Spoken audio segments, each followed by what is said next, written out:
నమస్తే, welcome to our channel.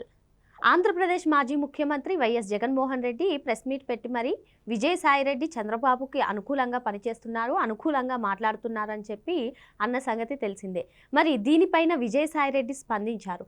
ఏ విధంగా స్పందించారో తెలుసుకునే ప్రయత్నం చేద్దాం. దీన్ని విశ్లేషించడానికి మనతో పాటుగా ఉన్నారు పొలిటికల్ అనలిస్ట్ రామ్ బ్రహ్మం గారు. సార్ నమస్తే. సార్ నమస్తే.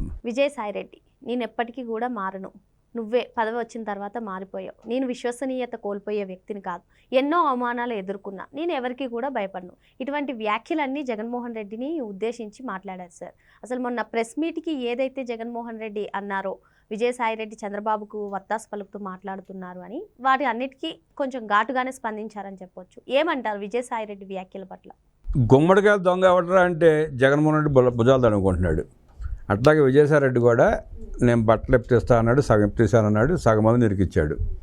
అసలు బట్టలు ఎప్పిస్తే జగన్మోహన్ రెడ్డి ఎప్పుడో లోపలికి వెళ్ళిపోయాడు. ఇప్పటికి ఇక్కడ విజయసాయిరెడ్డి నేపథ్యం ఒకసారి మనం చూసుకుంటే ఇవాటికి కూడా జగన్మోహన్ రెడ్డికి అనుగుణంగానే పనిచేస్తున్నాడు, ఆయనకి వంగే పనిచేస్తున్నాడు. గత 4 దశాబ్దాలుగా ఆ వైఎస్ రాజారెడ్డి దగ్గర నుంచి ఆ కుటుంబానికి ఆడిటర్గా పనిచేస్తున్నాడు విజయసాయిరెడ్డి. వాళ్ళ దోపిడీకి, వాళ్ళ అక్రమాలకి నిలువెత్తు సాక్ష్యం విజయసాయిరెడ్డి. ఇప్పటికి అదే పందా కొనసాగిస్తున్నాడు. నాడు రాజారెడ్డికి, తర్వాత వైఎస్ రాజశేఖర రెడ్డికి, మొన్న జగన్మోహన్ రెడ్డికి తొత్తులాగా వ్యవహరిస్తూ చేయకూడని పనులని చేసి తన చదువుని తాకట్టు పెట్టి మరి వాళ్ళకి ఒడిగం చేశాడు. లక్షల కోట్లు సంపాదించి పెట్టాడు వాళ్ళకి. వాళ్ళు చేసిన అక్రమాలన్నింటిలో కేసులు పెట్టడం మొదలుపెడితే ఏటు విజయసాయిరెడ్డి, A1 జగన్మోహన్ రెడ్డి అయితే ఆ తర్వాత వచ్చిన కేసులన్నింటిలో A2 విజయసాయిరెడ్డి. ఇవాళకి విజయసాయిరెడ్డికి వాస్తవాలు చెప్పడానికి భయం. ఎందుకంటే వైఎస్ వివేకానంద రెడ్డి ఎపిసోడ్, సొంత బాబాయిని కడతెరిచినాడు, నన్ను కడతెరుస్తాడు అన్న భయంతో వాస్తవాలు బయట పెట్టట్లా. కాస్త కొంచెం తెలివితేటలు ఉండి సీఏ చదువుకున్నాడు కాబట్టి మెలికలు పెట్టి వదిలేస్తున్నాడు ఎక్కడికక్కడ. అంటే విడమర్చి చెప్పకుండా రాజ్ కసిరెడ్డి పేరో మిథున్ రెడ్డి పేరో చెప్పి తప్పుకుంటున్నాడు. అంటే వాళ్ళని ఇన్వెస్టిగేట్ చేస్తే అసలు బయటకు వస్తే నేను చెప్పడం ఎందుకు, నేను బయటపడి నాకు నేను ఇబ్బంది తెచ్చుకోవడం ఎందుకన్న ఉద్దేశంతో నర్మగర్భంగా వ్యవహరిస్తున్నాడు. బయటికి ఎందుకు వచ్చాడు అంటే వాళ్ళ దోచుకున్న దోపిడీలో విజయసాయిరెడ్డికి వాటాలు ఇవ్వాల పక్కన పెట్టారు, రాజకీయంగా పక్కన పెట్టాడు. ఆఖరి ఎత్తుగా నెల్లూరు ఎంపీగా సీట్ ఇచ్చి పైసా ఖర్చులకు డబ్బులు ఇవ్వకుండా విజయసాయిరెడ్డికి ఉన్న ఆస్తులను అమ్మించి మరీ ఎలక్షన్లో ఖర్చు పెట్టించాడు. అక్కడితో విజయసాయిరెడ్డి కేల్ కథం. ఉత్తరాంధ్ర బాధ్యతలు అప్పచెప్పాడు, ఆ బాధ్యతల నుంచి కూడా పక్కన తప్పించాడు. ఉత్తరాంధ్ర బాధ్యతలు అప్పచెప్పించి దోచుకున్నదంతా దోచుకున్నాడు జగన్మోహన్ రెడ్డి. దాంట్లో అతనికి వాటాలు గిట్టినట్టు లేవు. కూతురు పేరిట అక్రమంగా ఆక్రమించుకునే ప్రయత్నం చేశాడు, హైకోర్టు చివాటు పెట్టింది. పునాదులతో సహా కాంపౌండర్లు పెకిలించి వేశారు. ఈ జరుగుతున్న నేపథ్యంలో అధికారాన్ని ఒకటొకటి తగ్గించుకుంటూ వచ్చి అవమాన పాలు చేశాడు జగన్మోహన్ రెడ్డి. అయినా ఎదురు తిరిగి మాట్లాడలేని పరిస్థితి విజయసాయిరెడ్డిది. దాని అంతటికి మూల కారణం వైఎస్ వివేకానంద రెడ్డి ఎపిసోడ్. ఎవడన్నా నిజం చెప్తే, వీళ్ళు ఎవరు నిజం చెప్పినా అదే పరిస్థితి వస్తుందన్న భయం అందరికీ ఉంది. అందుకే ఈ కేసు ఇలా సాగుతూ ఉంది. ఇప్పుడు ఆఖరి ఎట్టగలిగితే మిథున్ రెడ్డిని బయటపెట్టారు కదా, A4 చేశారు ప్రమోషన్ ఇచ్చి. మిథున్ రెడ్డి నిజాలు ఒప్పుకోక తప్పని పరిస్థితి. ఈ లక్షల కోట్ల సంపదను ఎక్కడ తీసుకెళ్ళి దాచారనేది రేపు చెప్పాల్సిన పరిస్థితి ఉంది. చెప్తే అల్టిమేట్గా సెకండ్ స్టెప్ జగన్మోహన్ రెడ్డి కుటుంబం. జగన్మోహన్ రెడ్డికి ఎంత చేరింది, భారతిరెడ్డికి ఎంత సొమ్ము చేరింది అనేది తేటతలం అయిపోద్ది. ఇంకా వారం రోజులు 10 రోజులు. జూన్ లోపు జగన్మోహన్ రెడ్డి అరెస్ట్ జరుగుతుంది. ఆ అరెస్ట్ నుంచి తప్పుకోవడానికో లేదా అరెస్ట్ని ప్రజల నుంచి తప్పించడానికో, ఆ వార్తలు ప్రజలు చూడకుండా ఉండడం కోసం జగన్మోహన్ రెడ్డి మీటింగ్ పెట్టి సూపర్ 6 అంటాడు, అమరావతి అంటాడు, పోలవరం అంటాడు, పిచ్చి పిచ్చి మాటలు మాడతాడు. అమరావతికి తెలంగాణ సెక్రటేరియట్కి పోలుస్తాడు. తెలంగాణ సెక్రటరీకి అమరావతి సంబంధం ఏముంది? అదేమో నవ్వే రాజధాని, నవ్వే ఆంధ్రప్రదేశ్లో కొత్తగా కట్టిన రాజధాని, దానికి సంబంధం ఏముంది? ఇది ఆల్రెడీ ఎస్టాబ్లిష్డ్ సిటీ హైదరాబాద్. దాంట్లో ఒక బిల్డింగ్ కట్టుకున్నాడు, 600 కోట్లు 700 కోట్లు అయింది. దానికి దిక్కుమాల రిషికొండ ప్యాలెస్కి 700 కోట్ల రూపాయలు ఖర్చు పెట్టాడు జగన్మోహన్ రెడ్డి. దాంట్లో ఉండేది నలుగురు కోసం 700 కోట్ల రూపాయలు కాగలేశాడు. ఇది 700 కోట్ల రూపాయలు కట్టాడు. దీనికి సమానం చెప్పాలి కదా మరి. అమరావతి మీద ఏడిపోయేందుకు నీకు జగన్ రెడ్డికి ఏడవలసిన అవసరం ఏంటి? అమరావతి అద్భుతంగా నిర్మించుకుంటే నీకు వచ్చిన బాధ ఏంటి? నువ్వు తగలబడే యలంక ప్యాలెస్ 35 ఎకరాల్లో ఉంటుంది.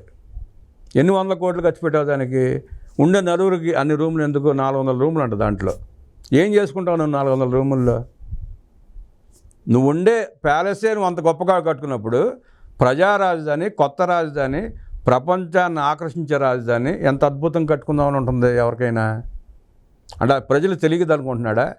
ఇవన్నీ ఆ మద్యం కేసు నుండి ప్రజల దృష్టి మళ్లించడానికి వాగే పిచ్చివాగుళ్ళు, అంతకంటే ఏం లేదు. సార్, ఇక్కడ లిక్కర్ స్కామ్లో ఫస్ట్ నుంచి కూడా విజయసాయి రెడ్డి, రాజ్ రెడ్డి పేరే చెప్పారు, మిథున్ రెడ్డి పేరు అప్పుడప్పుడు చెప్పారు, కానీ జగన్మోహన్ రెడ్డి పేరు ఎప్పుడు కూడా చెప్పలేదు. కానీ జగన్మోహన్ రెడ్డి ఎందుకు విజయసాయి రెడ్డిని టార్గెట్ చేస్తూ ప్రతిసారి కూడా మాట్లాడుతున్నారు? ఇండైరెక్ట్గా బ్లాక్మెయిల్ చేయటం.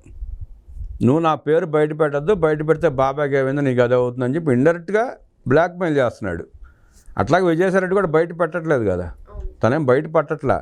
కాకపోతే ఈ కేసులో ఇంకా లోతుకు ఇరుక్కోకుండా తెలివిగా రాజ్యసభకు రాజీనామా చేసి సగం చెప్పి సగం చెప్పకుండా తప్పిస్తుతున్నాడు. అప్రూవర్గా మారి ఒక రంగం అప్రూవర్గా మారిపోయినట్టే. అప్రూవర్గా మారిపోయింటే పూర్తి నిజాలు వాస్తవాలు బయట పెడితే ఇంత దూరం రాదు, ఇన్ని రోజులు నిరీక్షించాల్సిన పని లేదు. మొత్తం అందరూ అరెస్ట్ అయిపోయేవాళ్ళు. ఈ పాటికి నర్మగర్భంగా చెప్పి తప్పించుకునే ప్రయత్నం చేస్తున్నాడు ఆయన. విజయసాయి రెడ్డి మీరన్నట్టుగా రాజారెడ్డి ఉన్నప్పటి నుంచి కూడా వైఎస్ కుటుంబానికి ఆడిటర్గా పనిచేశారు. ఒకవేళ నిజంగా విజయసాయి రెడ్డి జగన్మోహన్ రెడ్డిని వ్యతిరేకించాలంటే వాళ్ళు చేసినటువంటి అక్రమాలన్నీ కూడా బయటపెట్టే అవకాశం ఉంటుంది. కానీ ఇవన్నీ కూడా ఏం చేయలేదు. అయినా సరే జగన్మోహన్ రెడ్డి విజయసాయి రెడ్డిని ఎప్పుడు కూడా వ్యతిరేకిస్తూ చంద్రబాబు నాయుడు గారికి సపోర్టెడ్గా మాట్లాడుతున్నారంటూ చేసినటువంటి వ్యాఖ్యలను ఏ విధంగా చూడాలి? అంటే వైఎస్ఆర్ కాంగ్రెస్ పార్టీలో కొంతమందికి ఇంకా విజయసాయి రెడ్డి మీద సాఫ్ట్ కార్నర్ ఉంది. పార్టీ కోసం పనిచేశాడు, కష్టపడ్డాడు. పార్టీ కొనుక్కొని దగ్గర నుంచి, పార్టీ కూడా జగన్మోహన్ రెడ్డి సొంతది కాదు, అతను ఒక నల్గొండ అతనిది, అతని దగ్గర కొనుక్కున్నాడు పార్టీని. కొనుక్కోవడానికి ఒక రకంగా బ్లాక్ మెయిల్ చేసి గుంజుకున్నాడు. ఆ పార్టీ నిర్మాణం దగ్గర నుంచి ఆ పార్టీ గెలిచే వరకు విజయసాయి రెడ్డి పాత్ర తీసేవే దగ్గర ఏం కాదు.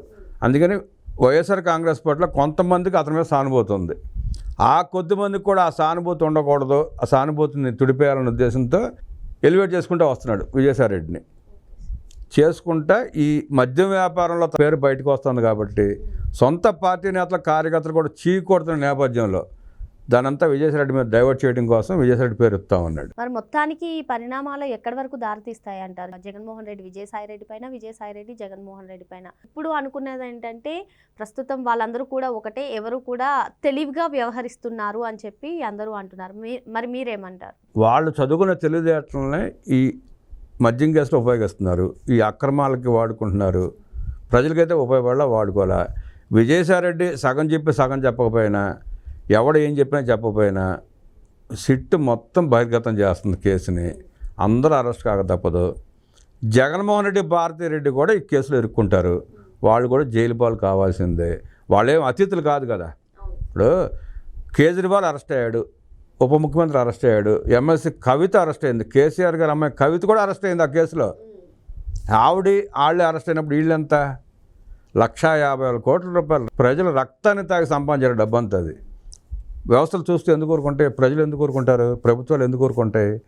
అంత దారుణంగా ప్రజల రక్తమాంసాలు తిని అన్ని లక్షల కోట్లు కొట్టేసి ఇవాళకి ప్రజలను భ్రమింపజేద్దాం అనుకుంటే కుదరదు. అట్లాగే సొంత పార్టీ నేతల కార్యకర్తలు కూడా ఇవాళ వినే పరిస్థితి లేదు, నమ్మే పరిస్థితి లేదు. జగన్మోహన్ రెడ్డి త్వరలో అరెస్ట్ కాబోతున్నాడు. జగన్మోహన్ రెడ్డితో పాటు భారతిరెడ్డి ఎప్పుడు అరెస్ట్ అవుతుంది అనేది త్వరలో తెలుస్తుంది మనకి. మరి మొత్తానికి లిక్కర్ స్కామ్లో విజయసాయి రెడ్డి సగం చెప్పినా చెప్పకపోయినా సిట్ అధికారులు వేగవంతంగా దర్యాప్తు చేస్తున్నారని, ఈ కేసులో మరి జగన్మోహన్ రెడ్డి అదేవిధంగా ఆయన సతీమణి భారతిరెడ్డి కూడా అరెస్ట్ అయ్యే ఛాన్స్ ఉందని చెప్పి సార్ చెప్తున్నారు. Thank you sir.